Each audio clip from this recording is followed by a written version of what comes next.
হয়েছে মাছের দিকে রাখ। শুভ সকাল বন্ধুরা, প্রতিদিনের মতো আজও মাছ এনেছি। এই যে মাছটা আপনাদের দেখাবো এটা হচ্ছে ভোলা মাছ। যাই হোক, ভোলা মাছের এখানে 2-3 রকম আছে। এটাকে বলা হয় কাঠকই, দেখুন এটাও নদীর মাছ, এটা ভোলা মাছ নয়।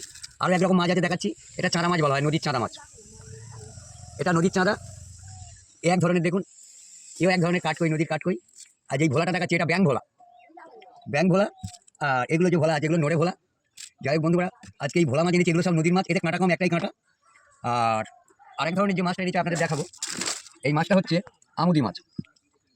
এই মাছটা টেস্ট খারাপ না, এটা চচ্চড়ি বচ্চড়ি মানুষ খায়, এর গায়ে মাছ আছে। এটাই সবচাইতে কম দামের মাছ। যাই হোক, আজকে এটাও নদীর মাছ। যাই হোক, এটা আবার ক্যাংড়া উঠেছে। আরও এক ধরনের মাছ এনেছি বন্ধুরা, যারা মাছ চেনেন না তাদের উদ্দেশ্যে আমার সকালে করে কিছু বলাই। দেখুন এটা হচ্ছে তরোয়াল মাছ বলে, কেউ ফিতে মাছ বলে, কেউ বলে রূপালী মাছ। যাই হোক, এটা হচ্ছে, এটাও নদীর মাছ, এটাও নদীর মাছ। যাই হোক, এইগুলো এখন নিয়ে চলছে। আজকে এই পর্যন্ত এনেছি বন্ধুরা, এর চেয়ে বেশি আনতে পারিনি। প্রতিদিন যা আনবো আপনাদের একটু একটু করে দেখাবো। এখন শীতের সময় আরও কিছু জিনিস উঠবে, এবারে শীতের সময় উঠবে সাগরে চিংড়ি উঠবে।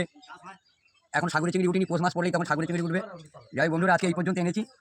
ভালো লাগলে একটা কমেন্ট করে জানাবেন। ধন্যবাদ, টাটা।